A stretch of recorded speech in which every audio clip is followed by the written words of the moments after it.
बिस्मिल्लाहिर्रहमानिर्रहीम। Our today topic is E is equal to MC square.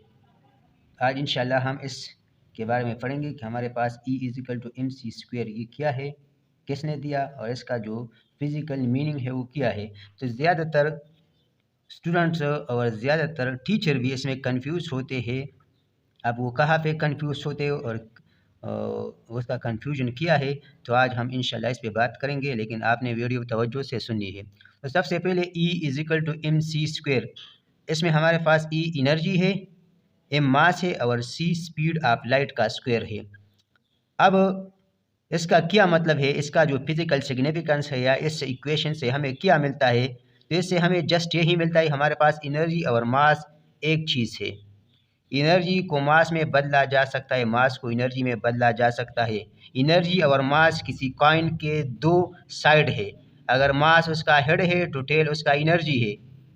अगर energy इसका head है तो टेल इसका मास है। मतलब ये कि दोनों एक ही सिक्के के दो पहलू है, एक है सिक्के के दो साइड है, एक ही सिक्के के दो नाम से। क्या मतलब हुआ? मतलब यही हुआ कि हमारे पास एनर्जी और मास सेम थिंग है, एक दूसरे में कन्वर्ट कर सकते हैं। तो अब ये तो हो गई कि क्या चीज़ है। अब कंफ्यूजन कहाँ पे होते हैं, तो ज़्यादातर लोग ये समझते हैं कि हमारे पास अगर कोई बॉडी जिसका मास हो 1 kg हो, 2 kg हो, ग्राम में हो, मिलीग्राम में हो, लेकिन उसका कोई मास हो और वो स्पीड ऑफ लाइट से मूव करता है तो हमें इतना एनर्जी देगा। उस वही मास को हम स्पीड ऑफ लाइट से मल्टीप्लाई करेंगे तो हमें एनर्जी देगा। अब वो यही समझते हैं कि वो बॉडी स्पीड ऑफ लाइट से जाएगा तब हमें ये एनर्जी देगा। वो इस इक्वेशन को देखते हैं। तो मैं आपसे पूछता हूँ, क्या ऐसा पॉसिबल है कि कोई मटेरियल बॉडी जिसका कोई मास हो वो स्पीड ऑफ लाइट से ट्रेवल कर सकता है? तो आप सब कहेंगे कि नहीं। तो फिर किस तरह आप यही सोचते हैं कि हमारे पास अगर कोई बॉडी स्पीड ऑफ लाइट से मोशन कर ले तो उसका एनर्जी इतना होगा? तो ये जो कंसेप्ट है ये 100% गलत है। क्योंकि लेट्स सपोज ये हमारे पास एक बॉडी है, तो अगर ये मोशन में है तो हम ज़्यादातर लोग यही समझते हैं कि ये बॉडी जिसका कोई मास हो, अगर वो मोशन में हो और वो स्पीड ऑफ लाइट से मूव कर रहा है तब वो हमें एनर्जी देगा। हम फिर इसमें इसका मास और स्पीड ऑफ लाइट को मल्टीप्लाई करेंगे, हमें उतना एनर्जी मिलेगा। लेकिन ये तो ठीक है कि हम इसमें इसका मास और स्पीड ऑफ लाइट से मल्टीप्लाई करेंगे, लेकिन इनके लिए ये जो मास है ये हमें रेस्ट मास दिया है। रेस्ट मास मतलब इसके लिए ये ज़रूरी नहीं है कि स्पीड ऑफ लाइट से मूव कर रहे, और ना स्पीड ऑफ लाइट से ही कहीं मूव कर सकता है कोई मटीरियल बॉडी, ये तो इम्पॉसिबल है। तो फिर क्या मतलब हुआ? तो इसका जस्ट यही मतलब है कि हमारे पास लेट सपोज कोई बॉडी है, जैसा ये बॉल पॉइंट है, इसका कोई तो मास होगा। अब इसमें कितनी एनर्जी है, इससे हम कितनी एनर्जी बना सकते हैं इस बॉल पॉइंट से? तो कितनी बना सकते हैं? इस बॉल पॉइंट का मास मेजर कर लो, 50 ग्राम है।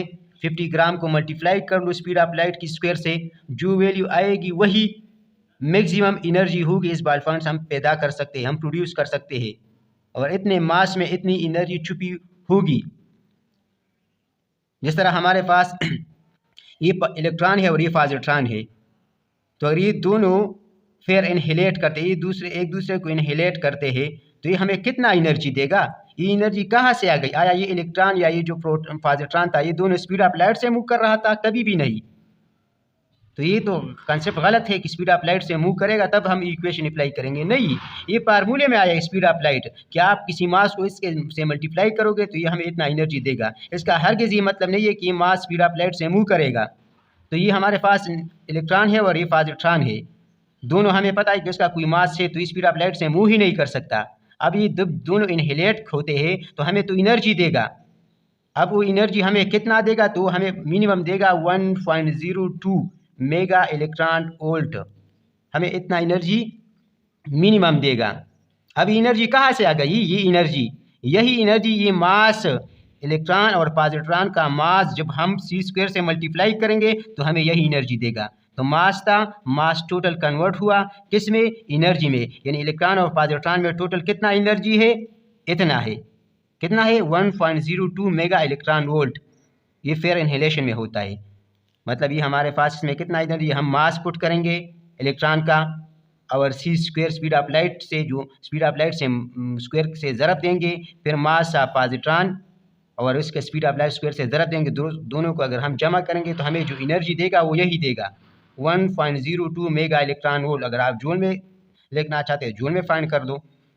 या इस तरह हमारे पास फिर प्रोडक्शन में क्या होता है, हम ज़्यादातर लोग को ये पता है कि हमारे पास फेरर प्रोडक्शन के लिए जो मिनिमम एनर्जी है वो 0.2 मेगा इलेक्ट्रॉन वोल्ट है।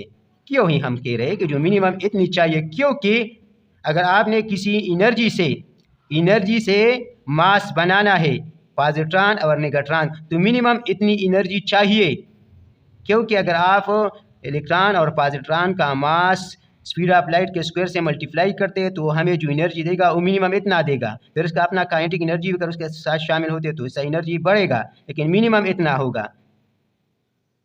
तब इससे हम मास किस तरह फाइंड करते हैं कि इसने कितना मास प्रोड्यूस किया इस पर, तो हम यही E divide by C square, इसमें एनर्जी की वैल्यू पुट करेंगे और सी स्क्वायर पर डिवाइड किया तो हमें मास मिलेगा कि पॉजिट्रॉन और न्यूट्रॉन का मास मिलेगा।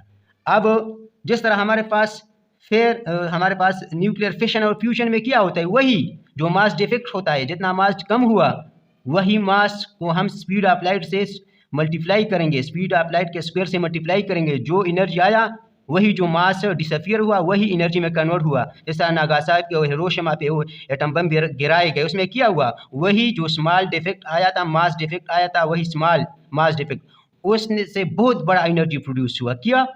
क्यों मास थोड़ा सा, लेकिन स्पीड ऑफ लाइट से हम मल्टीप्लाई करें तो बहुत ज़्यादा एनर्जी प्रोड्यूस होता है।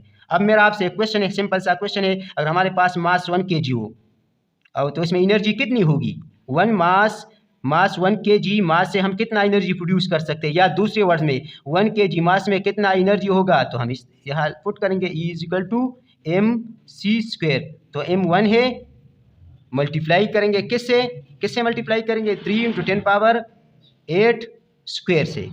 तो ये हमें क्या देगा, 1 × 3 3 9 × 10⁻16, तो 9 × 10⁻16 क्या जाउल, इतनी एनर्जी देगा, जो कि बहुत ह्यूज अमाउंट है। तो आज के बाद एक कंफ्यूजन नहीं होगी कि ये मास स्पीड ऑफ लाइट से मूव करेगा तब इतना एनर्जी देगा, नहीं, एनर्जी और मास सेम थिंग है। किसी एनर्जी में कितना मास होगा इसी इक्वेशन से हम फाइंड करेंगे, और किसी मास में कितना एनर्जी होगा इस इक्वेशन से फाइंड करते हैं। इस तरह 1 kg मास में कितना एनर्जी होगा, इतना एनर्जी होगा, या इसने इतने एनर्जी में कितना मास हम प्रोड्यूस कर सकते हैं, इतने एनर्जी से इतना। इस तरह हमारे पास फेयर प्रोडक्शन में हम एनर्जी से मास प्रोड्यूस कर सकते हैं, और फिर इस तरह फेयर एनहाइलेशन में हम मैटर से मास से एनर्जी प्रोड्यूस कर सकते हैं। वो दोनों किस पे डिपेंड कर रहा है, इस पे डिपेंड कर रहा है। जिस तरह ये वैल्यू मिनिमम इतनी होनी चाहिए फेयर प्रोडक्शन के लिए, क्योंकि इतनी एनर्जी से हम ये 2 पार्टिकल प्रोड्यूस कर सकते हैं। इतनी एनर्जी को हम स्पीड ऑफ लाइट के स्क्वायर से मल्टीप्लाई करते हैं, डिवाइड करते हैं, तो हमारे पास जो मास की वैल्यू आएगी वो दोनों मास ऑफ इलेक्ट्रॉन और मास ऑफ पॉजिट्रॉन की वैल्यू आएगी। तो उम्मीद करता हूँ ये वीडियो आपको पसंद आई होगी। अगर वीडियो आपको पसंद आई है तो चैनल को सब्सक्राइब करें और बेल आइकन दबाएं।